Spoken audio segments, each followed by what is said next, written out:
Hello मेरे प्यारे साथियों, प्रवीण स्टडी क्लासेज के यूट्यूब चैनल में आप सभी का स्वागत है। मेरे प्यारे दोस्तों, आज हम लोग एक नए सीरीज को स्टार्ट कर रहे हैं जो एग्जाम पॉइंट ऑफ व्यू से बहुत ही इंपॉर्टेंट है।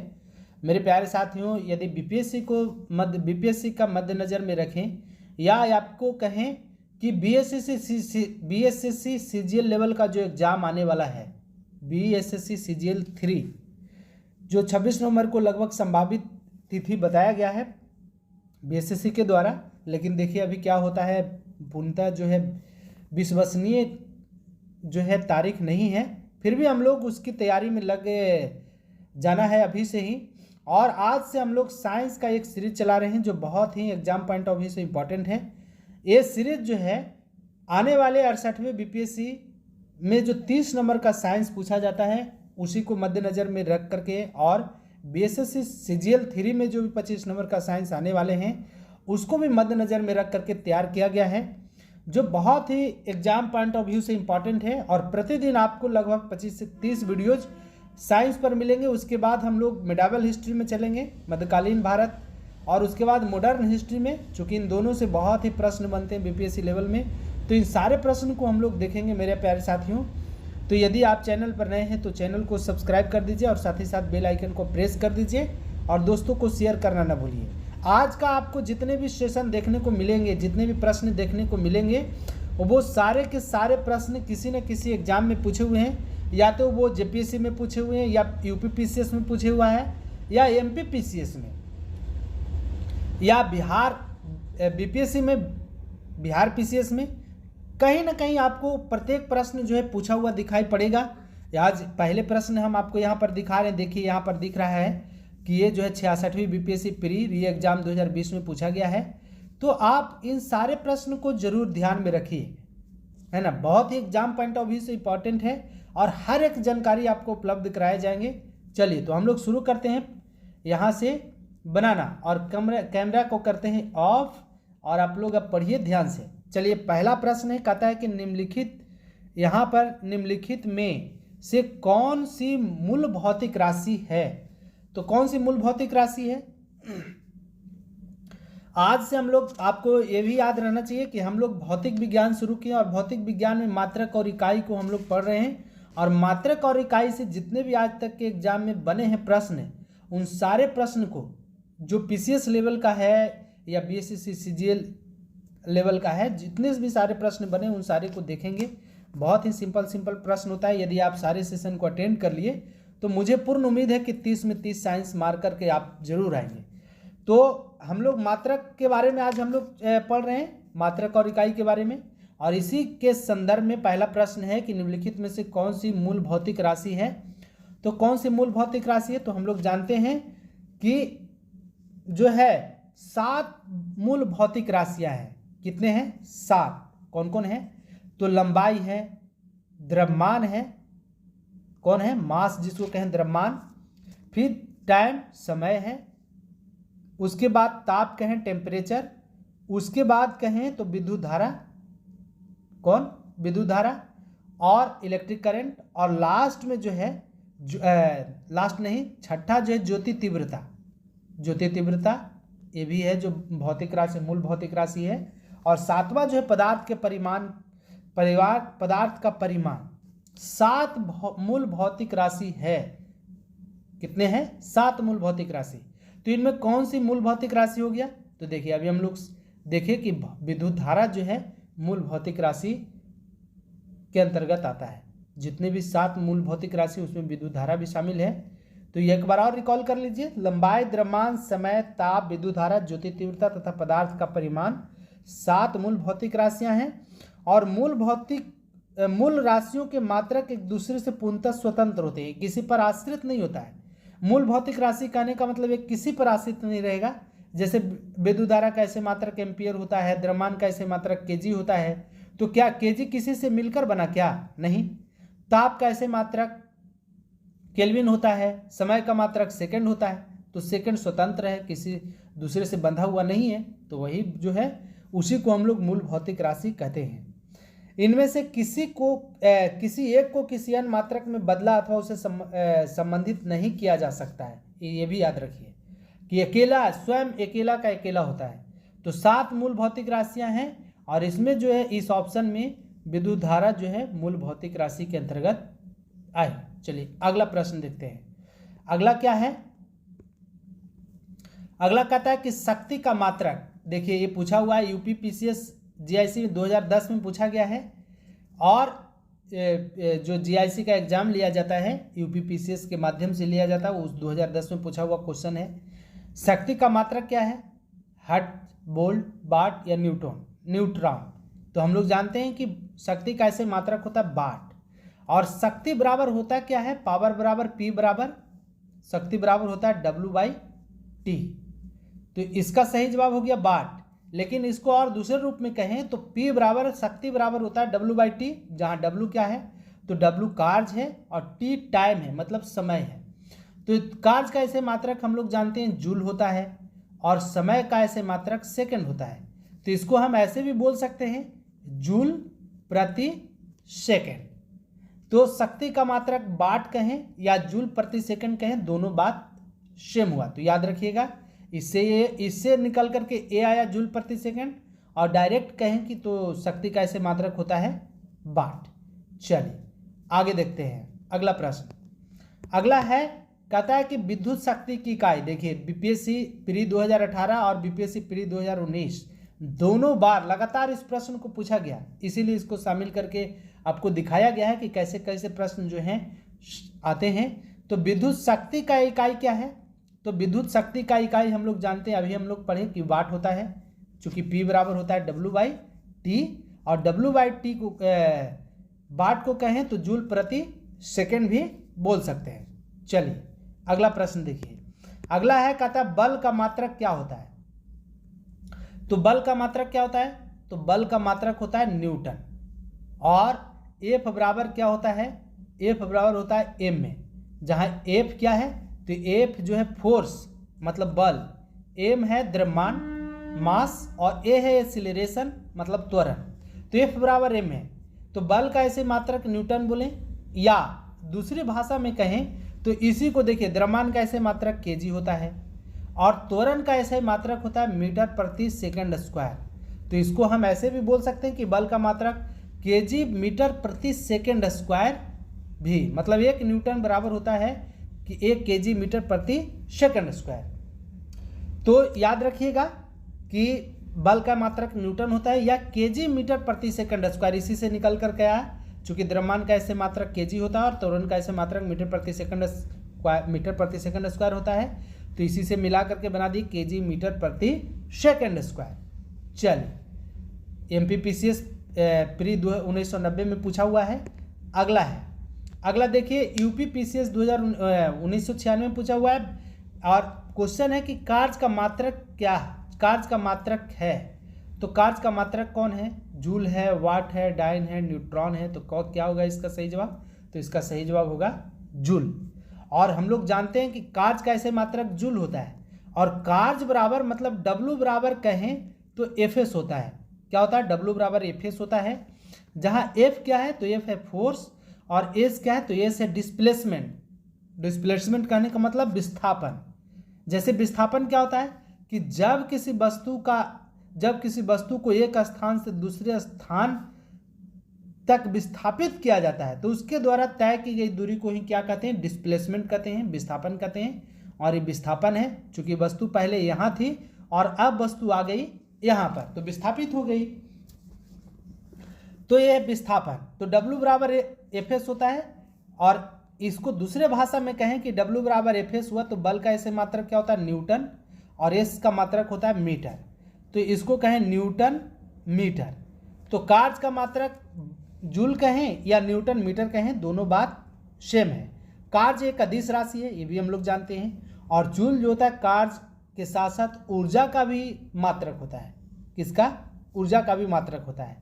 अब चलिए एक बात और ध्यान में रखिए कि कार्य की परिभाषा यदि पूछे आपसे तो गौर से ध्यान से सुनिएगा कि कहता है कि जब किसी वस्तु पर बल लगाकर, जैसे कोई वस्तु है, जब किसी वस्तु पर बल लगाकर विस्थापन उत्पन्न किया जाता है, मतलब इसमें विस्थापन उत्पन्न करेंगे, मतलब पहले शुरू में वस्तु यहाँ है और इसमें विस्थापन उत्पन्न करेंगे तो वस्तु यहाँ आ जाएगा।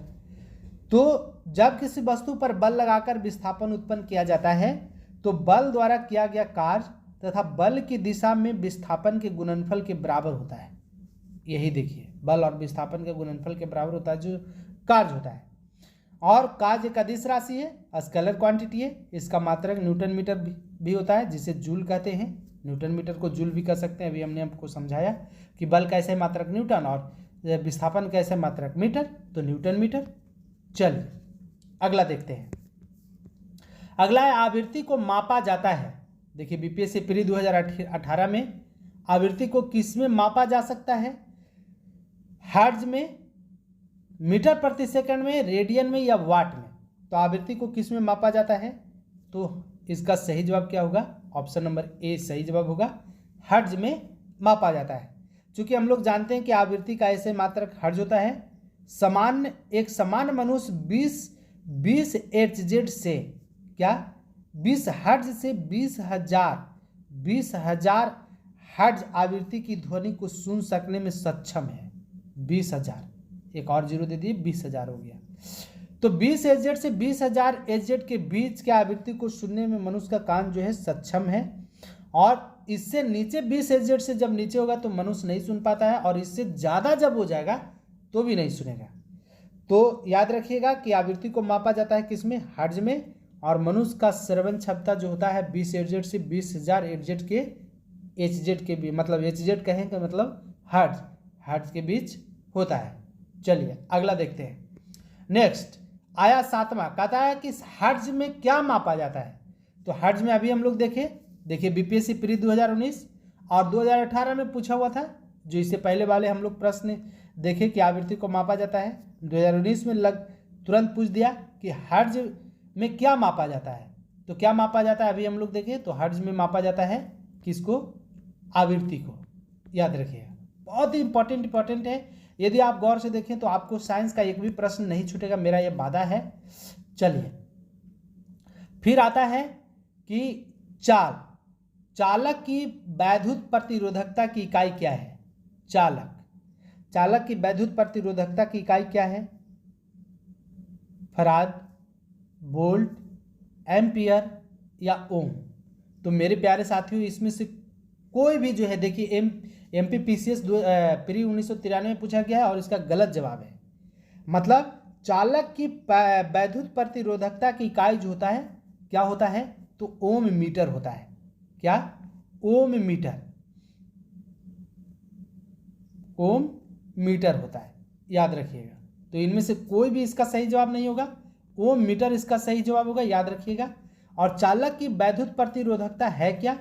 तो गौर से इसको सुने कि जब किसी पदार्थ की वैद्युत प्रतिरोधकता से उस पदार्थ द्वारा विद्युत धारा के प्रवाह का विरोध करने की क्षमता का पता चलता है। वैद्युत प्रतिरोधकता क्या कहा?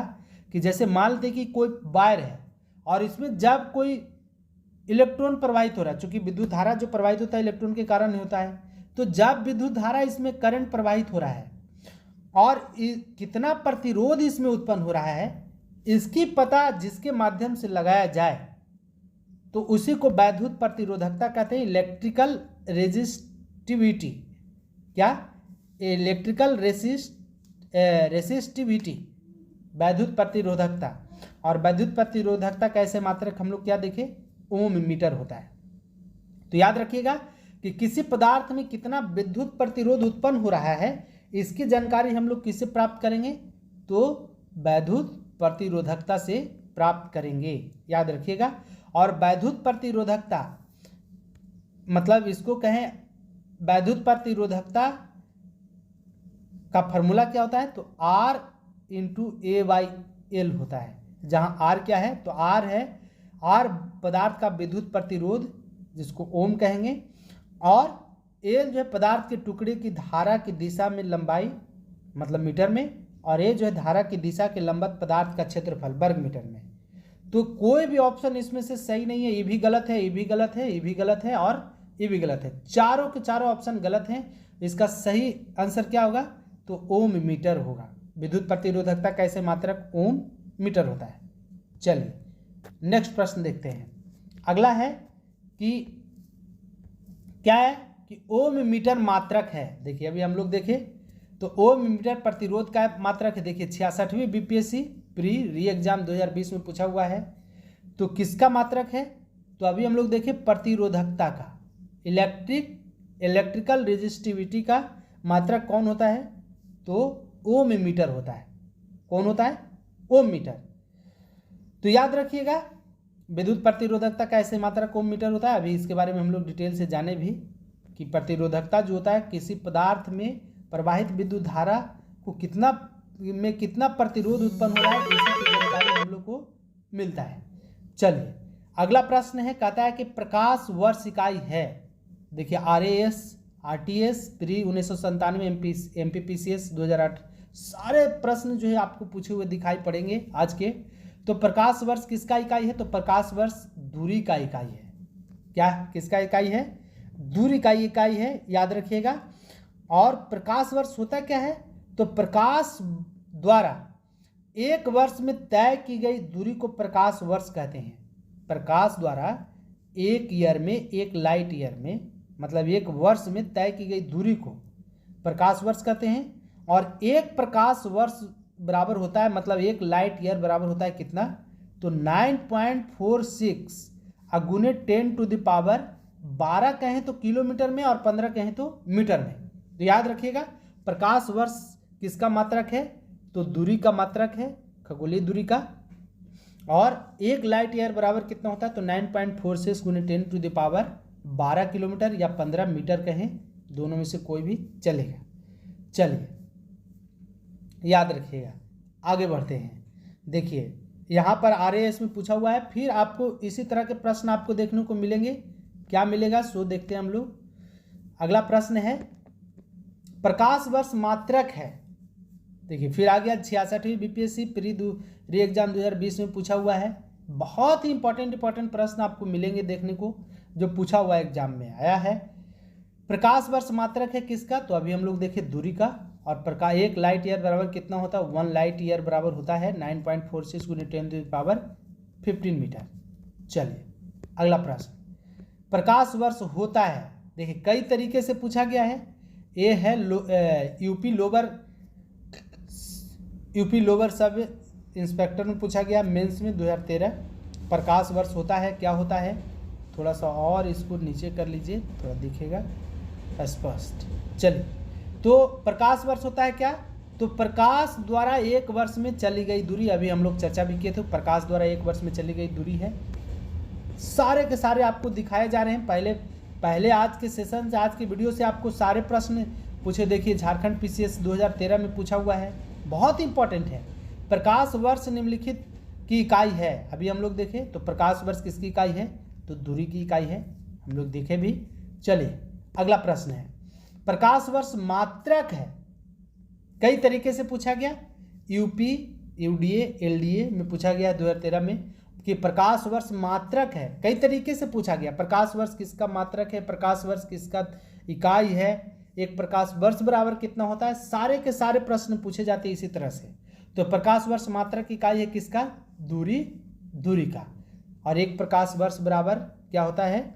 9.46 गुने 10⁻15 मीटर। और प्रकाश द्वारा एक वर्ष में तय की गई दूरी को ही क्या कहते हैं? एक प्रकाश वर्ष कहते हैं। चलिए अगला देखिए, प्रकाश वर्ष है, फिर वही प्रश्न आया। यूपी UDA LDA 2010 में पूछा गया, 13 में पूछा गया, फिर 2010 में, मतलब 2010 के बाद 13 में भी। तो क्या है? वह दूरी जो प्रकाश एक वर्ष में तय करता है। तो इसका सही जवाब क्या हो जाएगा? कि वह दूरी जो प्रकाश एक वर्ष में तय करता है। तो इसका सही जवाब होगा ऑप्शन नंबर B। बहुत ही इंपॉर्टेंट प्रश्न आपको आज देखने को मिलेंगे। चलिए फिर वही आ गया। देखिए IAS 2021 में पूछा गया है प्री में कि खगोलीय दूरियां प्रकाश वर्ष में मापे जाने का कारण निम्नलिखित में से कौन सा है? तारकीय पिंडों के बीच की दूरियां परिवर्तित नहीं होती। तारकीय पिंडों का गुरुत्व परिवर्तित नहीं होता। फिर है प्रकाश सदैव सीधी रेखा में यात्रा करता है। और आगे दिया है कि प्रकाश की गति स्पीड सदैव एक समान रहती है। तो कौन सा इसका सही जवाब होगा? तो मेरे प्यारे साथियों इसका सही जवाब होगा कि प्रकाश की गति जो होती है, स्पीड, सदैव एक समान रहती है, कभी घटती बढ़ती नहीं है। और प्रकाश निर्वात में प्रकाश की चाल 9.46 × 10⁻15 मीटर। वहीं जल की बात करें तो क्या होगा, जल में 2.25 × 10 के पावर कितना, 2.25 × 10 के पावर 15 मीटर। चलिए याद रखिएगा इन सारे प्रश्न को। आगे बढ़ते हैं, आईएएस में भी इसी तरह का प्रश्न पूछा गया है, कुछ न कुछ आपको प्रश्न देखने को मिल ही रहे हैं। आगे है कि एक पार्सेक तारों संबंधित दूरियां मापने का मात्रक बराबर है। एक पार्सेक तारों संबंधित दूरियां मापने का मात्रक बराबर है, किसके बराबर, तो यह है 4.25 प्रकाश वर्ष या 4.5 प्रकाश वर्ष, 3.25 प्रकाश वर्ष। तो आप याद रखिएगा कि एक पार्सेक बराबर जो होता है, एक पार्सेक बराबर क्या होता है, तो 3.25 प्रकाश वर्ष, जरूर याद रखिए। चलिए तो एक पार्सेक बराबर हम लोग समझ गए 3.25 प्रकाश वर्ष होता है। चलिए अगला प्रश्न देखते हैं। कहता है पार्सेक मात्रक है, किसका मात्रक है पार्सेक, तो अभी हम लोग देखें पार्सेक किसका मात्रक है, दूरी का, समय का, चुंबकीय बल का, तो किसका मात्रक हो जाएगा, तो दूरी का। बहुत ही इंपॉर्टेंट प्रश्न है मेरे प्यारे साथियों। और भी याद रखिए कि एक पार्सेक बराबर, ऐसे याद रखिए कि एक पार्सेक बराबर 3.225 या ऐसे तो एक्चुअली कहें कि एक पार्सेक बराबर जो होता है, एक पार्सेक बराबर जो होता है 3.26 प्रकाश वर्ष होता है। लेकिन एबॉटली जहां यदि आपको 25 में मिले तो मार सकते हैं, 3.262 प्रकाश वर्ष होता है। या कहें कि 9.1 प्रकाश वर्ष बराबर एक पार्सेक बराबर हुआ। और एक प्रकाश वर्ष की बात करेगा तो 9.46 × 10⁻15 मीटर होता है, ये याद रखेंगे। और एक पार्सेक का मान, ये तो प्रकाश वर्ष में हुआ, और एक पार्सेक का मान यदि मीटर में पूछे तो 3 × 10⁻16 मीटर, ये भी याद रखिए। तो पार्सेक का दो हम लोग देखें कि 3.262 प्रकाश वर्ष होता है एक पार्सेक बराबर, या कहें कि मीटर में यदि कहें तो कितना होगा, 3 × 10 के पावर कितना हो जाएगा, 16 मीटर। तो ये भी याद रखिएगा। चलिए आगे बढ़ते हैं। अगला प्रश्न है, कहता है कि माप की कौन सी इकाई को 0.39 से गुना करने पर इंच प्राप्त होता है। ऐसे भी एग्जाम में पूछे जाते हैं प्रश्न।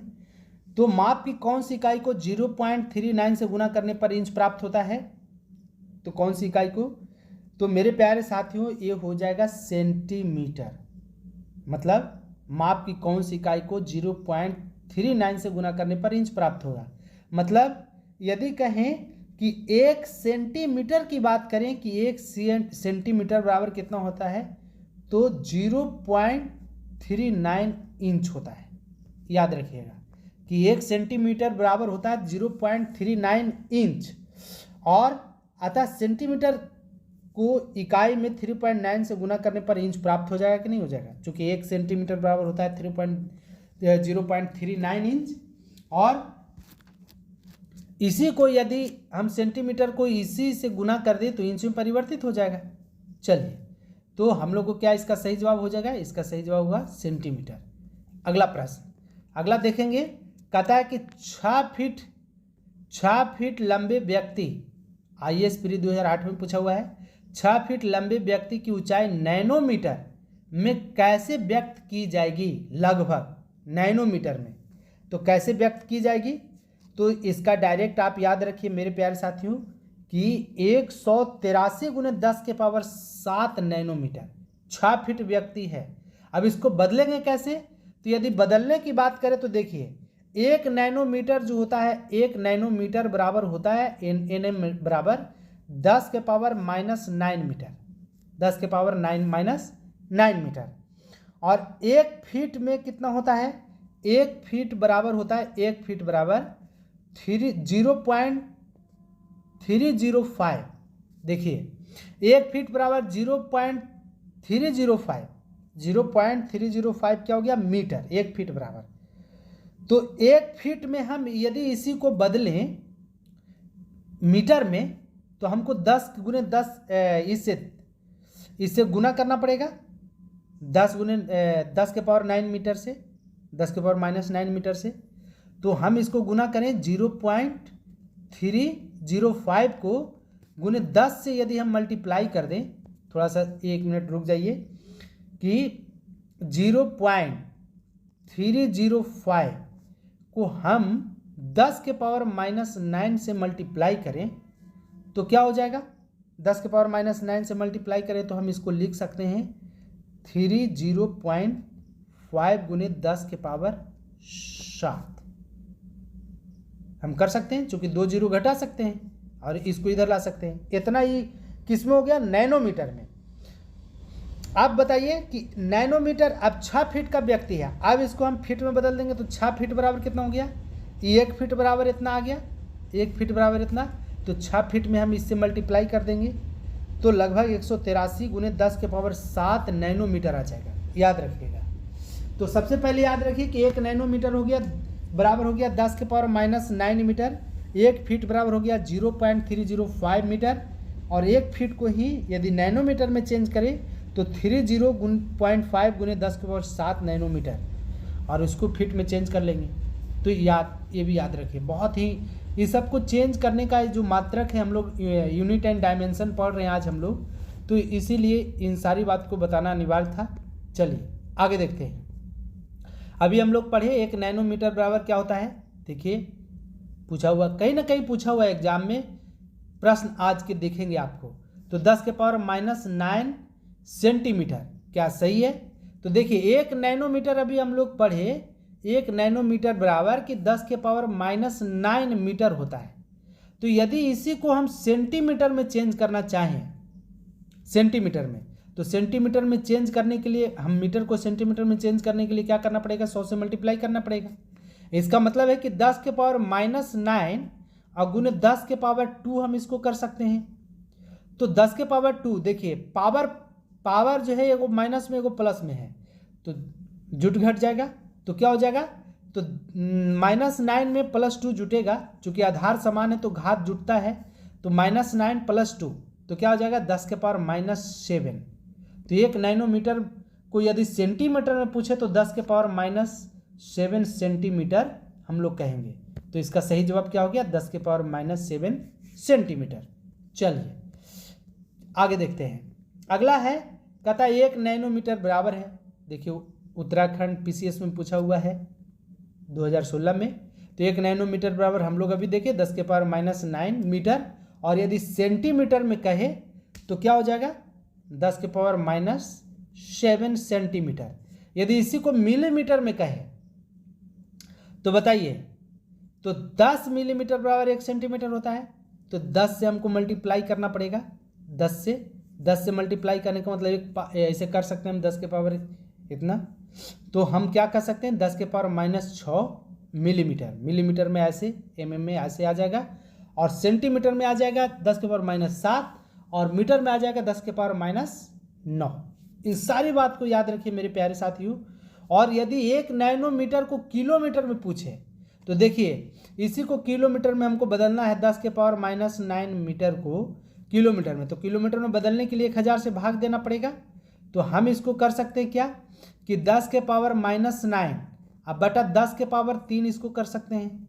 तो इसी को यदि हम लेकर चले जाएं क्या हो जाएगा, तो 10 के पावर -9 गुने 10 के पावर क्या हो जाएगा, -3 हो जाएगा। तो ये जुड़ जाएगा कि नहीं जुड़ जाएगा। तो हम यदि 1 नैनोमीटर को किलोमीटर में पूछे, 1 नैनो किलोमीटर पूछे तो क्या हो जाएगा, 10 के पावर -12 किलोमीटर, याद रखिएगा। तो इन सारी बात को याद रखिए, चेंज कैसे कैसे करेंगे हम लोग। चलिए आगे है, एम्पियर मापने की इकाई है, बहुत ही इजी क्वेश्चन है, छत्तीसगढ़ PCS 2005 में पूछा हुआ है। तो एम्पियर मापने की इकाई किसका है, एम्पियर मापने की इकाई तो याद वोल्ट का, विद्युत धारा का, पावर का या प्रतिरोध का। तो हम लोग जानते हैं कि एम्पियर मापने की इकाई जो है विद्युत धारा की है, किसकी है, विद्युत धारा की है।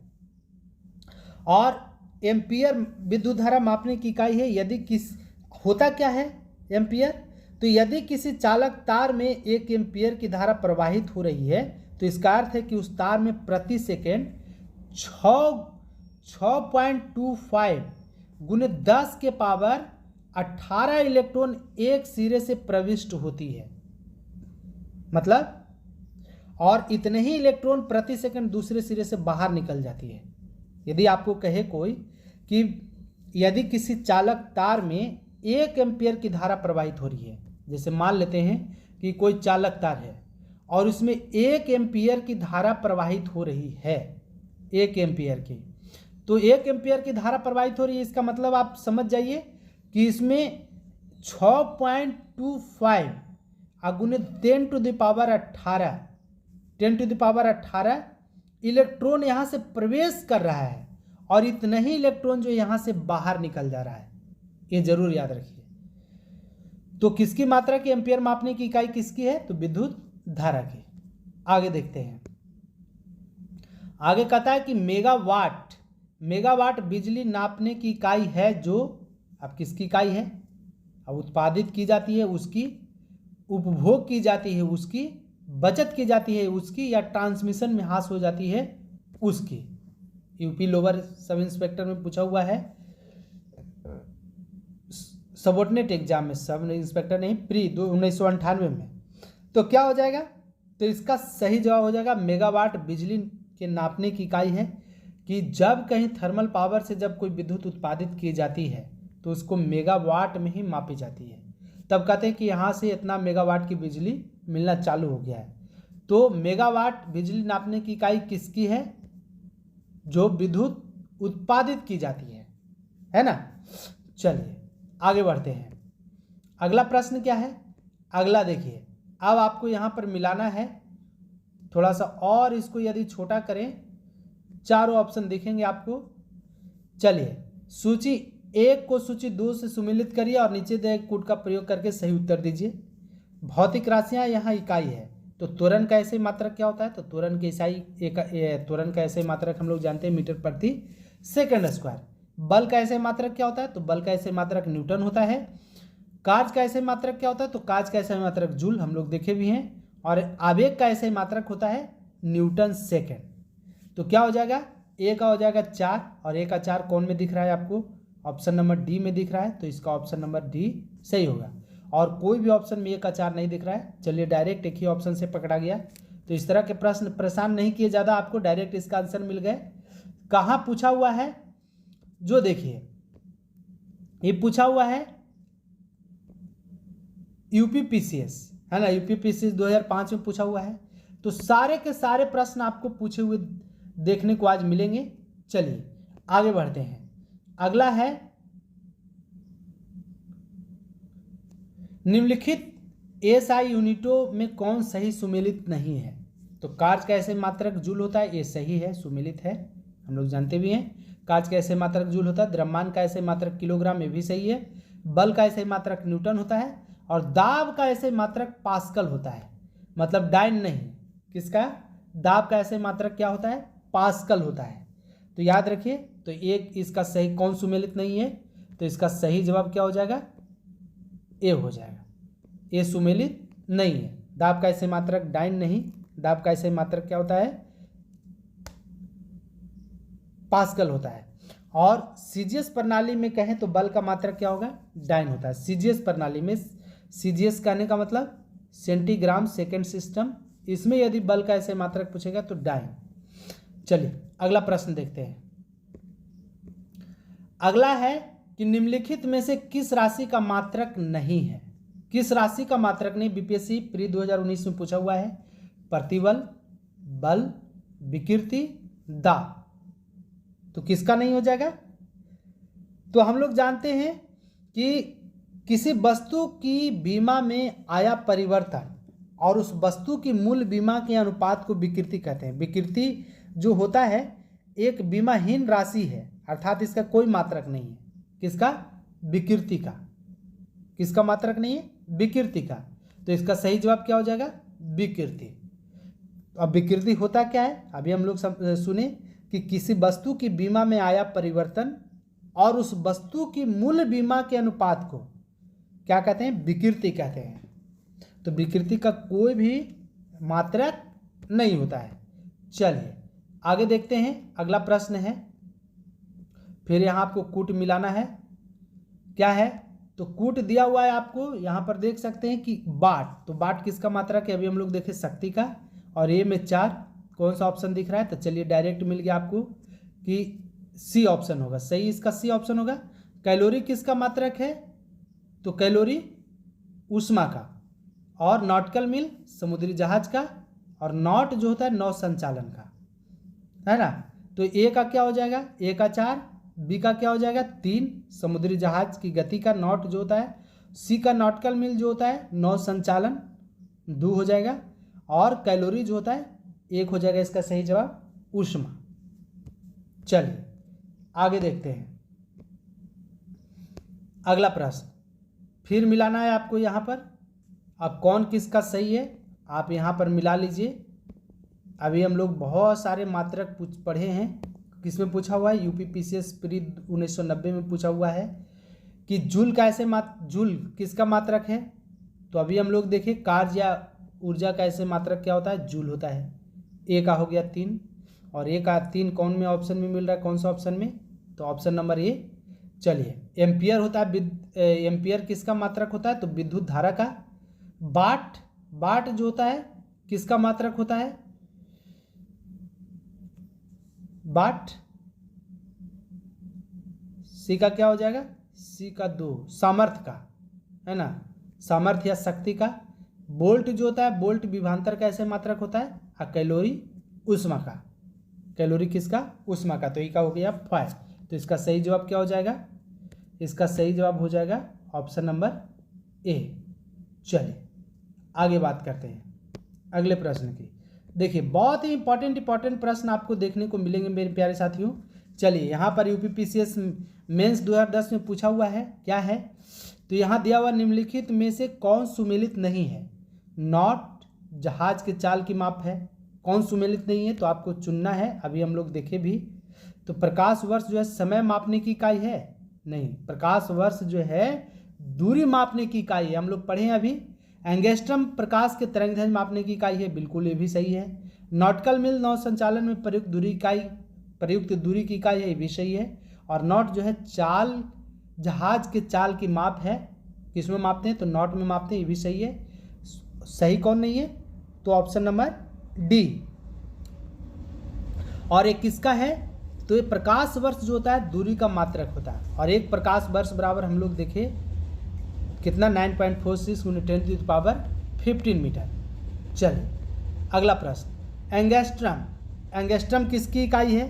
तो एंगस्ट्रम जो इकाई है, कटो यार, एंगस्ट्रम किसका इकाई है?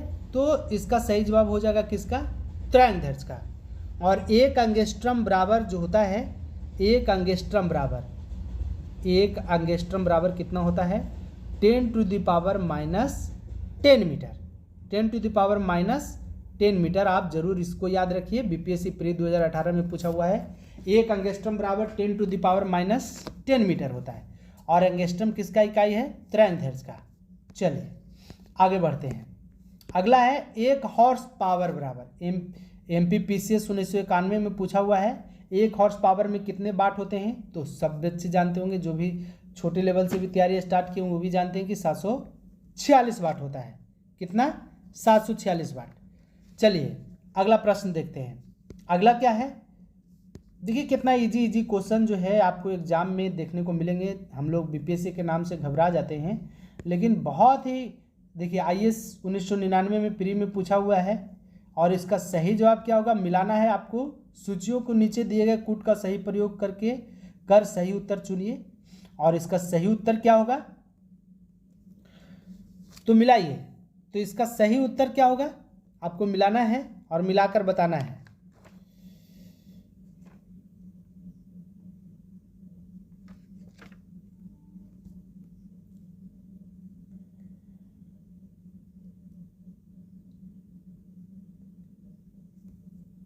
चलिए मिला लिए होंगे आप। तो ऊंच वेग किसका मात्रक है? तो मैक मैक जो है उच्च वेग, तरंगदैर्घ्य एंगस्ट्रम, दाब पास्कल, ऊर्जा जूल, सब जो है सामने सामने से सुमेलित है। तो ए का 1 हो जाएगा, बी का 2 हो जाएगा, सी का 3 हो जाएगा और डी का 4 हो जाएगा। तो इसलिए ऑप्शन नंबर क्या हो जाएगा? Option number C. चलिए आगे देखते हैं। जूल ऊर्जा से उसी तरह संबंधित है जैसे पास्कल संबंधित है। छत्तीसगढ़ पीसीएस 2015 में पूछा हुआ है। तो जूल ऊर्जा से उसी तरह संबंधित है जैसे पास्कल से संबंधित है। कौन? तो दबाव। क्या हो जाएगा? दबाव। और पास्कल का ऐसे मात्रक, दाब का ऐसे मात्रक क्या होता है? पास्कल होता है। चलिए तो अगला प्रश्न कहता है 1 माइक्रोन बराबर होता है। तो 1 माइक्रोन बराबर हम लोग जानते हैं 0.001 mm होता है। mm मतलब मिलीमीटर होता है। 0.001 mm। इसमें से कौन सा ऑप्शन आपको दिख रहा है 0.001 mm के बराबर? चलिए बताइए। तो इसका सही जवाब क्या हो जाएगा? इसका सही जवाब आप ढूंढिए। 1 माइक्रोन बराबर कितना हो गया? 0.001 mm। तो इसका सही जवाब ए हो जाएगा। मतलब 1/1000 मिलीमीटर। इसी को 1000 से भाग देंगे तो 0.001 से पूरी तरह से कट जाएगा, है ना। तो 1 मिलीमीटर बराबर होता है 0.001 mm, या इसी को कहें 1/1000 mm मिलीमीटर। चलिए अगला है 1 माइक्रोन लंबाई प्रदर्शित करता है। 1 माइक्रोन लंबाई प्रदर्शित करता है, किसको करता है? तो 10⁻⁻6 सेंटीमीटर को, 10⁻⁻4 सेंटीमीटर को, 1 मिलीमीटर को, या 1 मीटर की। तो मेरे प्यारे साथियों हम लोग मेगा पढ़े थे, यहाँ माइक्रोन है। तो 1 माइक्रोन बराबर होता है 10⁻⁻6 मीटर होता है। अब इसमें से यदि सेंटीमीटर में पूछा है तो आप बताइए, मीटर को सेंटीमीटर में बदलना चाहेंगे तो 100 से मल्टीप्लाई करना पड़ेगा, क्योंकि 100 सेंटीमीटर बराबर 1 मीटर होता है। तो हम इसको यदि कहें कि 10⁻⁻6 और गुने 10 के पावर क्या हो जाएगा? 10 के पावर 2 हो जाएगा। आधार समान है तो पावर क्या हो जाएगा? पावर जुड़ जाएगा। तो -6 + 2 इसका मतलब -4। तो 1 माइक्रोन लंबाई प्रदर्शित करेगा, किसको करेगा? तो 10⁻⁻4 सेंटीमीटर को करेगा। चलिए तो इसका सही जवाब क्या हो जाएगा? Option number B. चलिए आगे देखते हैं अगला प्रश्न। अगला कहता है कि निम्नलिखित में से कौन सा एक सुमेलित नहीं है? डेसिबल जो है, क्या डेसिबल ध्वनि की तीव्रता प्रबलता की इकाई है? कौन सुमेलित नहीं है? अश्व शक्ति शक्ति की इकाई है। कौन सा सुमेलित नहीं है? तो आपको देखना है। तो डेसिबल जो होता है, डेसिबल ध्वनि की प्रबलता की इकाई है, बिल्कुल सही बात है, ये तो सही है। अश्व शक्ति जो होता है शक्ति की इकाई है, ये भी सही है। और समुद्री मील नौ संचालन में दूरी की इकाई है, ये भी सही है। लेकिन सेल्सियस जो है ऊष्मा की इकाई नहीं है। ऊष्मा की इकाई क्या होता है? तो सेल्सियस जो है ताप को मापने का मात्रक है। ऊष्मा का मात्रक जो होता है कैलोरी होता है। सेल्सियस की यदि बात करें तो सेल्सियस ताप को मापने की इकाई है, मात्रक है कि इतना डिग्री सेल्सियस ताप है या इतना डिग्री फ़ारेनहाइट ताप है, ऐसे बोलते हैं हम लोग। लेकिन जब ऊष्मा की इकाई की बात करेगा तो हम लोग कहते हैं कि इतना किलो कैलोरी ऊष्मा पर ये जो है पानी खौलने लगा। जैसे पानी की विशिष्ट ऊष्मा जो होता है 536 किलो कैलोरी होता है कि नहीं? 536 किलो कैलोरी। तो ऊष्मा की इकाई होता है कैलोरी, और जबकि ताप का इकाई क्या होता है? ताप का इकाई होता है सेल्सियस। और नौ संचालन में प्रयुक्त दूरी को मापने की इकाई है समुद्री मील। और शक्ति का मात्रक जूल प्रति सेकंड हम लोग पहले वाले क्वेश्चन में देखे भी थे। चलिए तो इस प्रश्न से इतना ही। तो इसका सही जवाब क्या होगा? ऑप्शन नंबर हो जाएगा डी। चलिए फिर कहता है निम्नलिखित कौन सी एक ऊष्मा की इकाई नहीं है? हाँ, अब यहाँ पर आपको खोजना है कौन सी जो है ऊष्मा की इकाई नहीं है। MPPCS में पूछा हुआ 2016 में।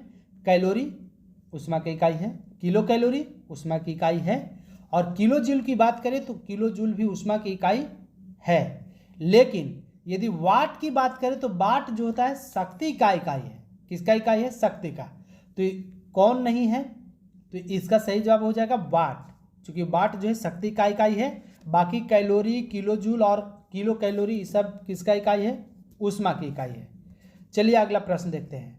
1 किलोमीटर दूरी का तात्पर्य है, 42वें बीपीएससी प्री 2001 में पूछा हुआ क्वेश्चन है कि 1 किलोमीटर दूरी का तात्पर्य है 1000 सेंटीमीटर, 100 मिलीमीटर, 1000 सेंटीमीटर, 100 सेंटीमीटर या 1000 मीटर। तो क्या हो जाएगा इसका सही जवाब? तो 1000 मीटर, 1000 मीटर बराबर होता है 1 किलोमीटर। इसमें बोलना ही कुछ और क्या है, बच गया है। चलिए याद रखिए। फिर कहता है 1 पिकोग्राम बराबर होता है, 1 पिकोग्राम बराबर होता है कितना? तो 1 पिकोग्राम बराबर होता है 10 के पावर कितना? हम लोग अभी देखिए कि 10 के पावर 12 ग्राम माइनस 12 ग्राम। 1 पिकोग्राम बराबर कितना हो जाएगा? 10 के पावर माइनस 12। आ जाओ, कहाँ चले गए?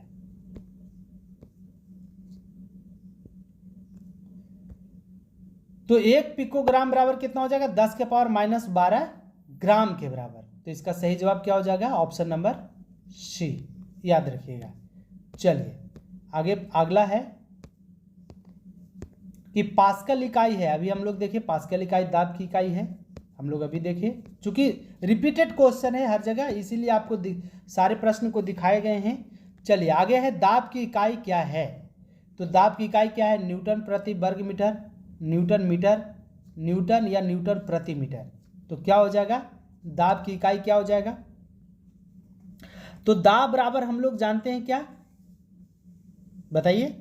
तो दाब बराबर जानते हैं बल बटा क्या? दाब बराबर बल बटा क्षेत्रफल, एफ बटा ए। मतलब पी पास्कल कहें या दाब कहें, प्रेशर कहें, प्रेशर बराबर पी बाई एफ बाई ए होता है, जहां एफ क्या है? तो बल है, बल का ऐसे मात्रक होता है न्यूटन, और ए जो है एरिया है। एरिया कहने का मतलब क्षेत्रफल। तो क्षेत्रफल का ऐसे मात्रक होता है क्या? क्षेत्रफल का ऐसे मात्रक मीटर स्क्वायर। मीटर में कहें तो क्या हो जाएगा? न्यूटन प्रति मीटर स्क्वायर। और दाब से संबंधित समझिए कि दाब में यदि क्षेत्रफल हम लोग बढ़ा देंगे तो दाब क्या हो जाएगा? घट जाएगा। दाब क्या हो जाएगा? दाब घट जाएगा या बढ़ जाएगा?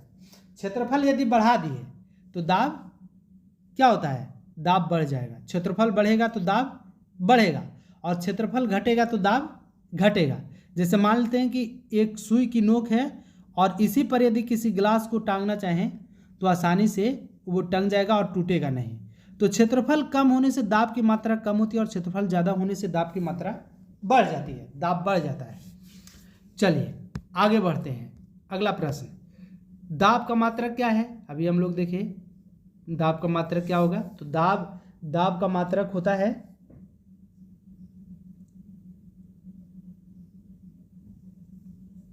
क्या पढ़े थे अभी हम लोग? बीपीएससी प्री 2019 में पूछा हुआ है। तो दाब का मात्रक हम लोग पढ़े कि क्या? एफ बाई ए। अभी हम लोग देखा कि एफ बाई ए दाब का मात्रक होता है, जहाँ ए क्या है? तो ये जो है बल है और ए जो है एरिया है। तो न्यूटन प्रति मीटर स्क्वायर। तो क्या इसमें कोई दिख रहा है न्यूटन प्रति मीटर स्क्वायर? नहीं। तो इसका सही जवाब क्या हो जाएगा? ऑप्शन नंबर ई। आप याद रखिए कि दाब का ऐसे मात्रक हमेशा न्यूटन प्रति मीटर स्क्वायर या पास्कल बोले, दोनों में से कोई भी होता है। चलिए अगला है कि पारिस्थितिक दबाव, एटमॉस्फेरिक प्रेशर की इकाई क्या है? तो एटमॉस्फेरिक प्रेशर की इकाई क्या होता है? बार होता है। और एक बार बराबर हम लोग जानते हैं, एक बार बराबर क्या होता है? 10 के पावर क्या? 5 पास्कल। 10 के पावर 5 पास्कल एक बार बराबर। तो पारिस्थितिक दबाव एटमॉस्फेरिक प्रेशर का इकाई क्या होता है? तो बार होता है, और एक बार बराबर होता है 10 के पावर 5 पास्कल के बराबर, याद रखिएगा। चलिए आगे बढ़ते हैं। अगला प्रश्न क्या है कि 1 किलोग्राम प्रति सेंटीमीटर स्क्वायर दाब समतुल्य है। किसके समतुल्य है? तो आप रखिए याद कि 1 किलोग्राम प्रति सेंटीमीटर स्क्वायर दाब समतुल्य किसके, एक बार के बराबर। चूंकि एक बार एक डायन बराबर, हम लोग देखिए कैसे इसको चेंज करेंगे। तो चूंकि एक डायन बराबर होता है 0.01.02 गुने 10 के पावर -6 kg होता है। ये किसके बराबर हो गया, एक डायन बराबर। और बल का सीजीएस मात्रक डायन होता है, और एक डायन बराबर होता है 1.02 गुने 10 के पावर -6 kg। एक बार बराबर होता है 10 के पावर 6 डायन प्रति सेंटीमीटर स्क्वायर। एक बार बराबर क्या हो गया, 10 के पावर 6 डायन प्रति सेंटीमीटर स्क्वायर, है ना, प्रति सेंटीमीटर, सीएम स्क्वायर इसको कहें, प्रति सेंटीमीटर स्क्वायर। तो एक बार बराबर 10 के पावर 6 डायन प्रति सेंटीमीटर स्क्वायर। तो बताइए कि इसी को यदि हम चेंज करना चाहें किलोग्राम प्रति सेंटीमीटर में, तो 1.02 से हम लोग को क्या करना पड़ेगा, गुने 10 के पावर -6 में 10 के पावर 6 से हमको मल्टीप्लाई करना पड़ेगा। तो हम लोग को क्या मिल जाएगा, किलोग्राम प्रति सेंटीमीटर स्क्वायर।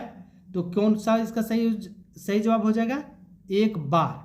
क्योंकि एक बार के बराबर होगा 1 किलोग्राम प्रति सेंटीमीटर स्क्वायर। चलिए अगला प्रश्न देखेंगे, कौन सी अदिश राशि है, बीपीएससी प्री 2019 में पूछा हुआ है। तो कौन सी अदिश राशि है, तो बल एक सदिश राशि है, दाब एक अदिश राशि, चूंकि इसमें परिमाण होता है और दिशा ज्ञात नहीं होता है।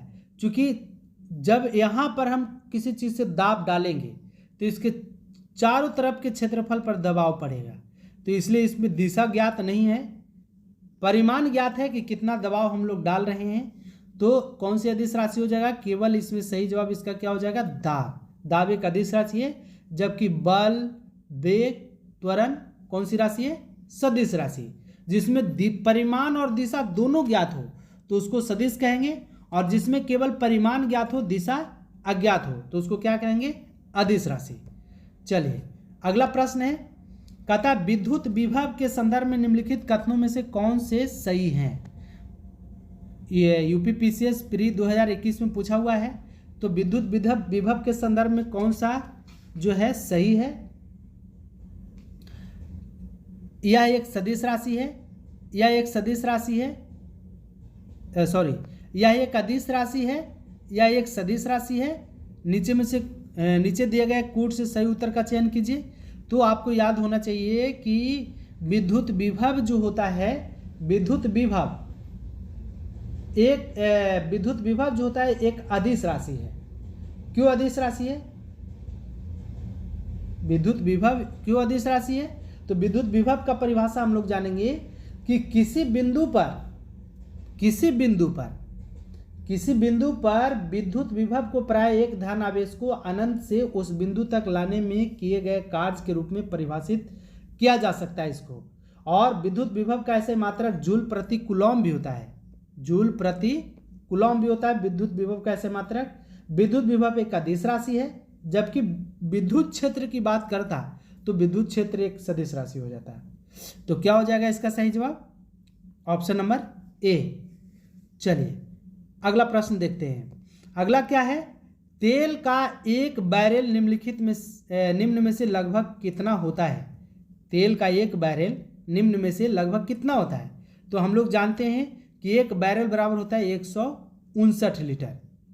पहले नापा जाता था बैरल में, लेकिन अब घन लीटर में नापा जाता है तेल को। तो ये तेल का एक बैरल जो है निम्न में से लगभग कितना होता है, तो 159 लीटर के बराबर होता है। चलिए 50वां और लास्ट क्वेश्चन कहता है कि लंबाई की न्यूनतम इकाई क्या है। तो लंबाई की न्यूनतम इकाई क्या है, माइक्रोन, नैनोमीटर, एंगस्ट्रम, फर्मीमीटर। तो कैसे पता चलेगा, तो एक माइक्रोन बराबर क्या होता है, अभी हम लोग समझे थे कि 10 के पावर -6 होता है। एक नैनोमीटर बराबर पढ़े 10 के पावर -9 मीटर होता है। और एक एंगस्ट्रम बराबर हम लोग पढ़े 10 के पावर -10 मीटर होता है। एक फर्मी बराबर होता है 10 के पावर -15 मीटर। ठीक है, कितना होता है, 10 के पावर -15 मीटर। तो बताइए न्यूनतम इकाई कौन हो जाएगा, 10 के पावर 6 होगा या 10 के पावर -9 होगा, 10 के पावर -6 होगा या 10 के पावर -9 होगा या 10 के पावर -10 होगा या 10 के पावर -15 होगा? कौन सबसे छोटी इकाई होगा?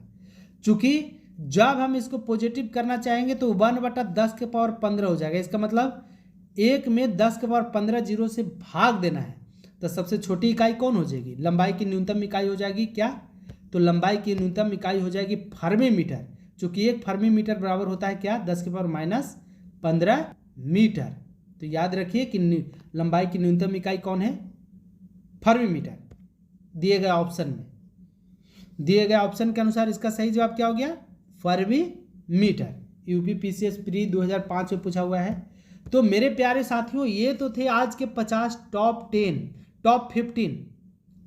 15 क्वेश्चन जो किसी न किसी एग्जाम में पूछे हुए आपको दिखाई पड़े हैं। तो यदि आपको ये सारी बातें समझ में आई हो और यदि कहीं दिक्कत हो तो आप हमारे कमेंट बॉक्स में ज़रूर लिखिए। और यदि आप चैनल पर नए हैं तो चैनल को सब्सक्राइब कर दीजिए, साथ ही साथ बेल आइकन को भी प्रेस कर दीजिए। और दोस्तों साथियों, बहुत ही आज का जो सेशन रहा बहुत ही इम्पोर्टेंट और ख़ास रहा। तो मुझे पूर्ण उम्मीद है कि आप सभी को ये बातें समझ में आई होगी। और फिर हम लोग कल एक अगले वीडियोज में मिलते हैं। तब तक इन सारे प्रश्नों को रिवीजन करिए। चलिए आज के लिए इतना ही। तब तक के लिए आप सभी को एक बार फिर से प्यार भरा नमस्कार, धन्यवाद।